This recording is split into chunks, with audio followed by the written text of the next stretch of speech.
It was a Sunday evening. In the middle of the heavy rain, Pastor Samuel Williams was sitting in his bulletproof SUV.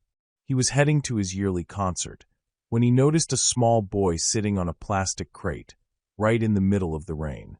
The boy held a large, broken umbrella with one hand, and in the other, he held a small, worn-out Bible. He was reading it aloud, his lips moving with focus. Pastor Samuel approached the boy slowly. "Young man," Pastor Samuel said, his voice barely audible over the storm. "Why are you reading the Bible here? Why now in the rain?" The boy looked up and smiled.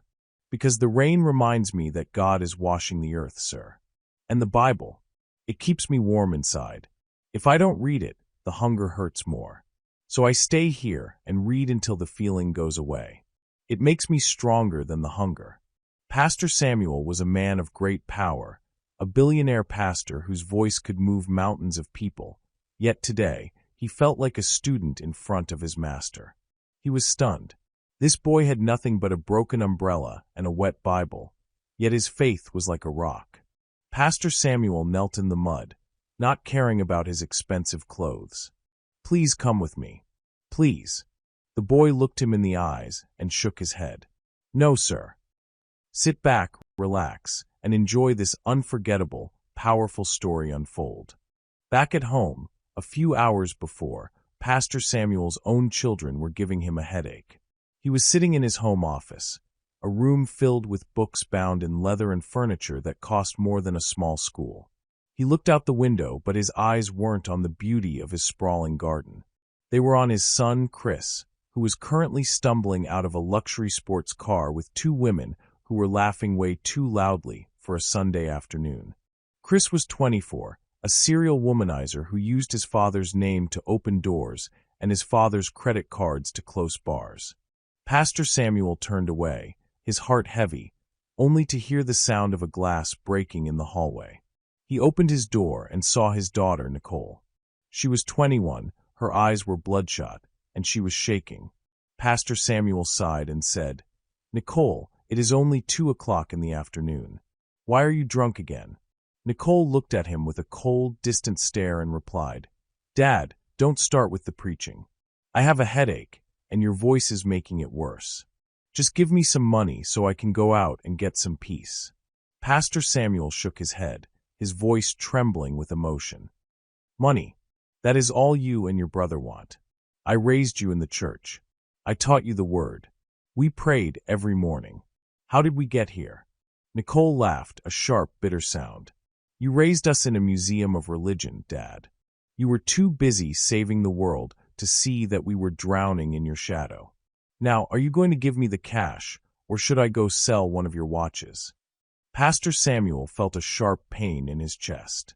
He reached into his pocket, pulled out a stack of notes, and handed them to her without a word. She snatched them and walked away, her footsteps uneven. Later that evening, the rain began to fall. It wasn't just a drizzle, it was a typical downpour that turned the streets into rivers. Pastor Samuel had to attend his yearly Night of Wonders concert, a massive event where tens of thousands would gather to hear him speak. As his bulletproof SUV crawled through the flooded streets of the mainland, Pastor Samuel looked out at the world he was trying to save. His driver looked through the rearview mirror and said, "Sir, the traffic is very bad because of the rain. It might take us another hour to get to the stadium." Pastor Samuel nodded and said, "It is fine. The Lord's work will wait for the Lord's time. I am in no rush to go home to an empty house anyway." The driver felt the sadness in the pastor's voice. "Sir, you have done so much for this country. Don't let the troubles of home weigh you down. God sees your heart." "I hope so," Pastor Samuel replied. "I truly hope so." As the car turned a corner near a bridge where the homeless often gathered, something caught Pastor Samuel's eye. Under a flickering street lamp, in the middle of the heavy rain, sat a small figure. It was a boy, no more than 5 years old.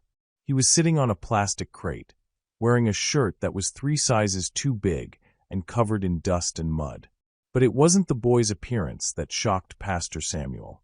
It was what he was doing. The boy held a large, broken umbrella with one hand, and in the other, He held a small, worn-out Bible.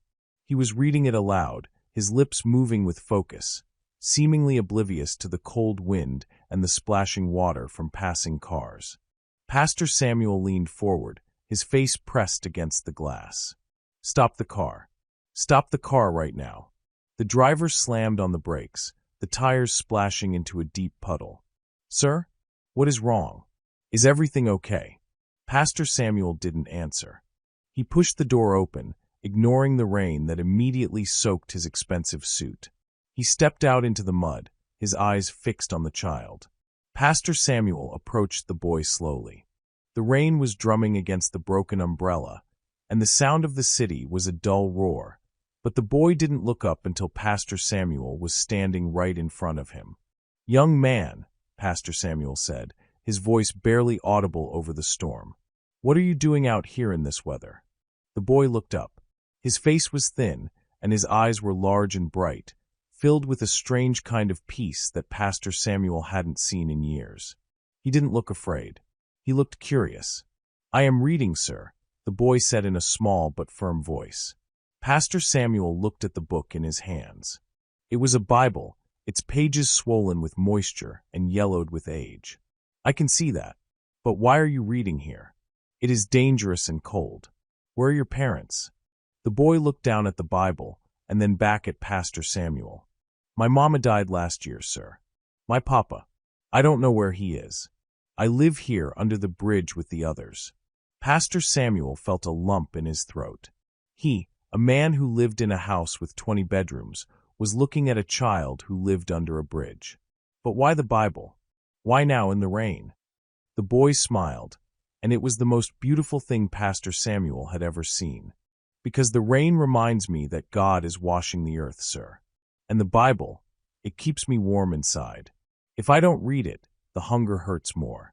When I read about Daniel in the lion's den, I feel like I can survive the street lions too." Pastor Samuel was stunned.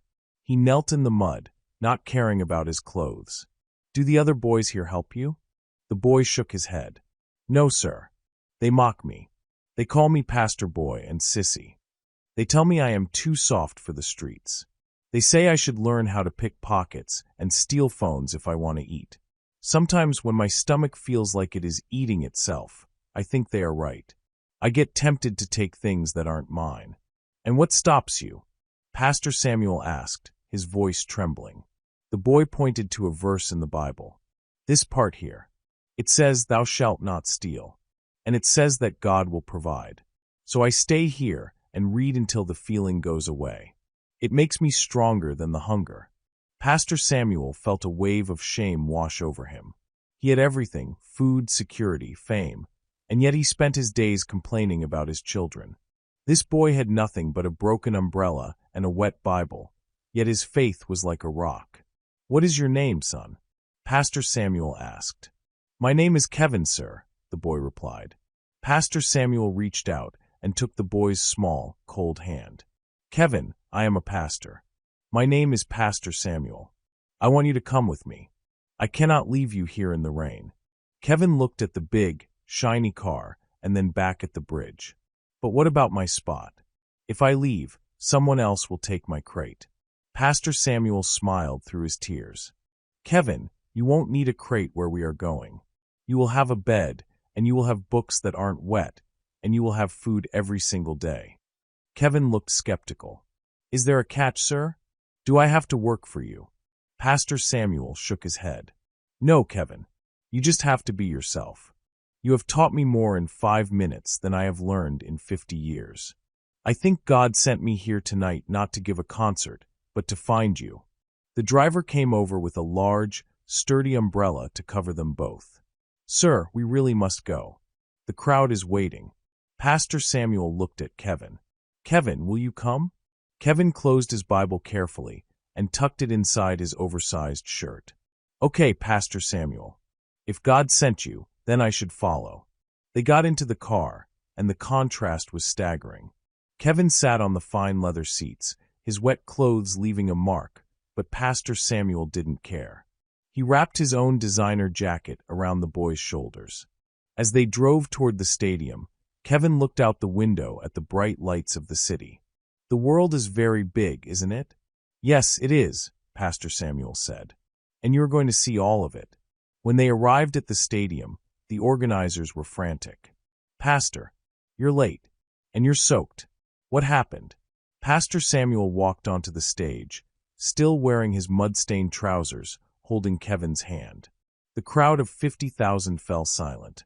They expected a grand entrance.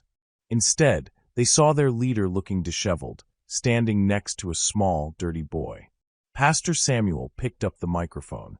His voice echoed through the massive arena. Tonight, I was supposed to tell you about miracles. But on the way here, I met a miracle. I met a boy who is nothing but God, and he is richer than all of us. He told the story of Kevin in the rain. People in the audience began to cry. The atmosphere was electric. But back at the mansion, watching the live stream on their huge televisions, Chris and Nicole were not moved.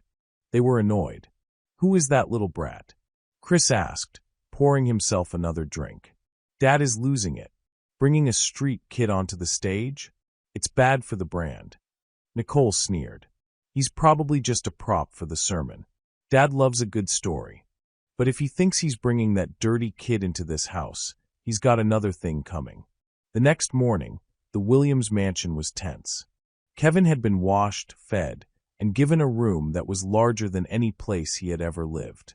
He was wearing new clothes, but he still insisted on carrying his old, tattered Bible. At the breakfast table, Pastor Samuel sat with his wife, Grace. Grace was a kind woman, but she was tired. She looked at Kevin with a mix of pity and concern. Pastor Samuel, she whispered, are you sure about this? The children are already upset. They think you are trying to replace them. Pastor Samuel looked at Chris and Nicole, who were sitting at the far end of the long table, picking at their expensive food and glaring at Kevin. I am not replacing anyone, Grace, Pastor Samuel said loudly. I am showing them what a real heart looks like. Kevin, how is your breakfast? Kevin looked at the plate of eggs, bacon, and toast. It is too much, sir. I feel like I am eating a whole week of food in one sitting. Can I save some for later? Chris laughed mockingly. Look at him. He doesn't even know how to eat like a human being. Hey, kid, this isn't a soup kitchen. Eat your food and be quiet. Kevin looked at Chris, his eyes calm. I am sorry, sir. I just don't want to be wasteful. Many people are hungry today. Nicole rolled her eyes. Oh, please. Spare us the holy act. We know the drill. You'll stay here for a week, get some free stuff, and then go back to your gutter. Pastor Samuel slammed his hand on the table. That is enough. Kevin is a guest in this house, and he will be treated with respect. If you cannot be kind, then leave the table. Chris and Nicole stood up in unison, their chairs screeching against the floor. Fine, Chris said. Over the next few weeks, Pastor Samuel began to mentor Kevin. He realized the boy had a photographic memory. Kevin could recite whole chapters of the Bible, but it wasn't just head knowledge. He understood the meaning behind the words. One afternoon, as Pastor Samuel was teaching Kevin in the library, the boy asked, Pastor Samuel, why are your children so sad? Pastor Samuel was taken aback. Sad? They aren't sad, Kevin. They are just lost. They have everything they want, so they don't think they need anything else. Kevin shook his head. No, sir. They have everything on the outside, but their insides are empty. It is like a beautiful house with no one living in it. They are angry because they are hungry for something that money can't buy. Pastor Samuel sighed. You are very wise for a 5-year-old, Kevin. I wish they could see life through your eyes. However, Pastor Samuel noticed something strange. Every evening, after his lessons, Kevin would ask for a small bag of leftovers from the kitchen. He would then disappear for an hour. Pastor Samuel grew suspicious. Was the boy stealing? Was he meeting someone? One Tuesday, Pastor Samuel decided to act. He waited until Kevin left the kitchen with a small backpack. Pastor Samuel followed him quietly, staying in the shadows of the mansion's long hallways. Kevin didn't go to his room. Instead, he went to the back gate. The security guard, an old man named Moses, seemed to be in on it. He opened the small side gate for the boy without a word. Pastor Samuel watched as Kevin hurried down the road. Pastor Samuel signaled for the driver to follow in a plain, unmarked car. They followed Kevin all the way back to the bridge where Pastor Samuel had first found him. Pastor Samuel watched from the car, hidden by the darkness. He saw Kevin walk up to a group of homeless children and older men. The people under the bridge greeted Kevin like a king. Kevin opened his backpack and began to distribute the food he had saved. But he didn't stop there. He sat down on his old crate, pulled out his Bible, and began to read to them. "Listen," Kevin's voice carried through the air. "The Bible says that even if we walk through the valley of the shadow of death, we should fear no evil.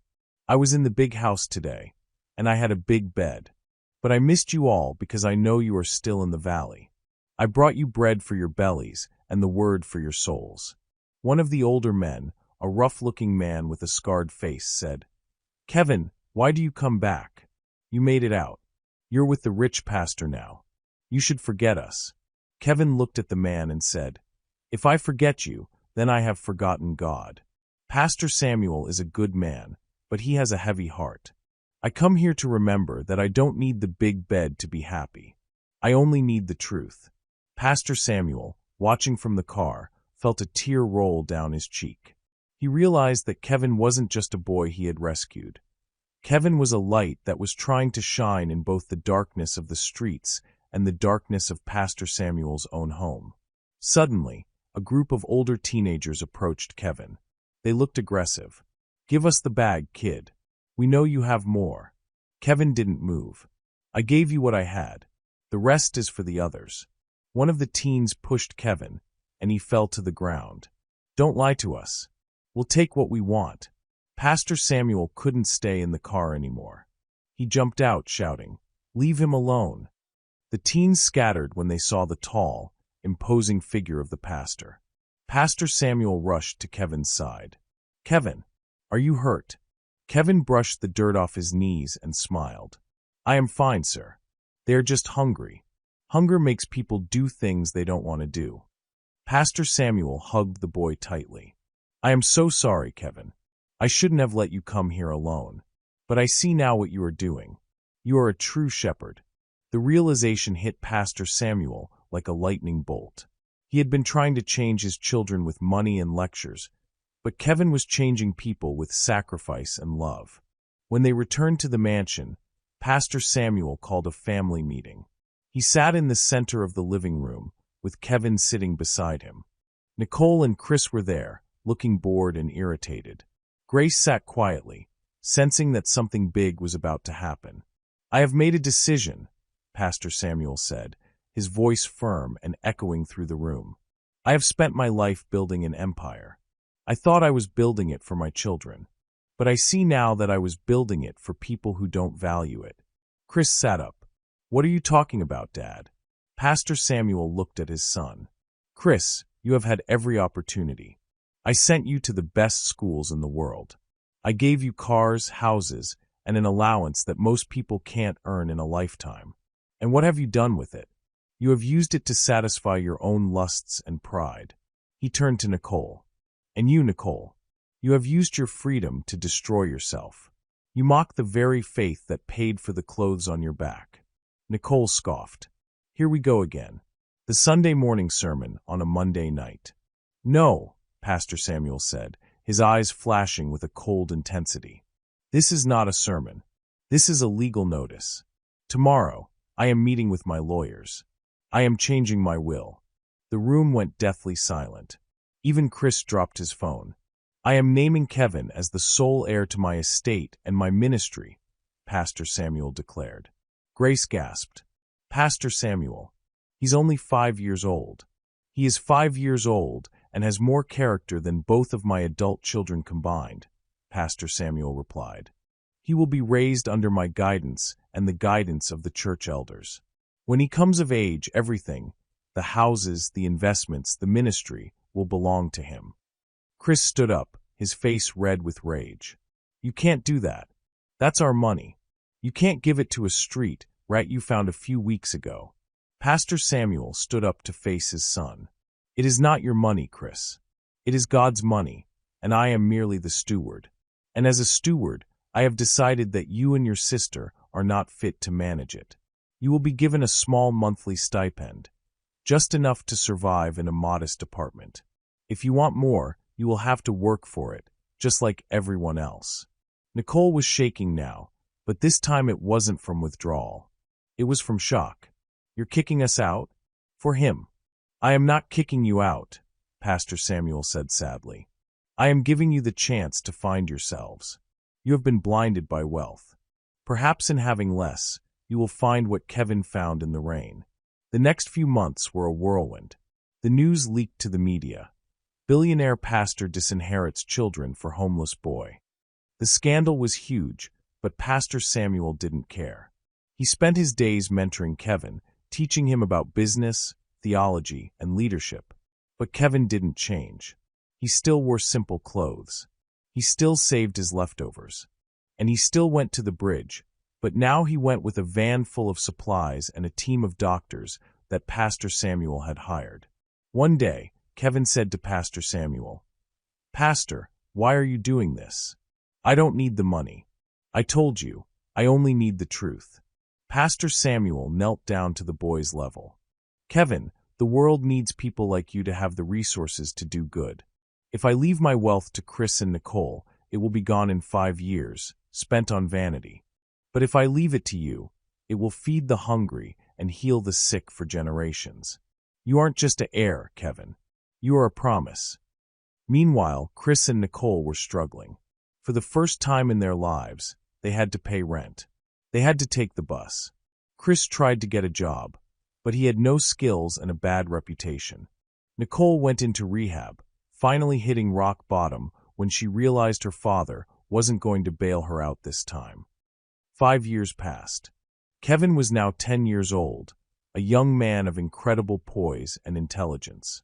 He was the top of his class, but more importantly, he was the heart of the Williams ministry. He didn't just attend services, he organized outreach programs for the youth. Pastor Samuel's health began to decline. The years of hard work and the stress of his family life had taken their toll.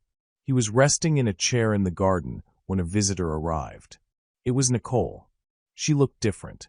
Her hair was neat, her eyes were clear, and she was wearing a simple nurse's uniform. She had been working at a public clinic for the past 2 years. She walked up to her father and knelt by his chair. "Dad." Pastor Samuel opened his eyes and smiled weakly. "Nicole, my daughter, you look well." Nicole began to cry. "I am so sorry, Dad. I hated you for so long. I thought you were being cruel. But when I had nothing, I finally had to look at myself. I saw the monster I had become. Working at the clinic, seeing people who really struggle, it changed me." Pastor Samuel reached out and touched her hand. "I never stopped loving you, Nicole. I just had to stop enabling you." Chris arrived shortly after. He was working as a junior manager in a construction firm, a job he had gotten on his own merit. He wasn't rich, but he was proud. He shook his father's hand, his grip firm and honest. "I'm not there yet, Dad," Chris said, "but I'm getting there. I actually enjoy earning my own way. I'm sorry for the things I said." Kevin walked out into the garden, carrying a tray of tea. He saw the family gathered together and smiled. He didn't look like an interloper. He looked like the bridge that had brought them back together. "Kevin," Chris said, nodding to the boy, "thank you for looking after him." Kevin set the tray down. "He is my father, Chris, just as he is yours. We are all his legacy." Pastor Samuel looked at his 3 children, the 2 who had returned and the one who had never left. "My heart is finally at peace," he whispered. The core conflict of the family was finally resolved. The stolen years were being redeemed. Pastor Samuel's grand gesture of disinheriting his children hadn't just saved his wealth, it had saved their souls. In his final will, Pastor Samuel made a small adjustment. He still left the majority of the estate and the ministry to Kevin's trust, but he also created a foundation for Nicole to run a drug rehabilitation center and for Chris to manage a housing project for the working poor. They weren't given the money to spend, but they were given the work to do. Years later, when Kevin took over the ministry as a young man, he stood on the same stage where Pastor Samuel had first introduced him. He looked out at a crowd of thousands. "Many people ask me how I became the heir to a billionaire," Kevin said into the microphone. "They think I was lucky. But the truth is, I was an heir the moment I opened my Bible in the rain. I already had the greatest treasure in the world. Pastor Samuel didn't give me wealth.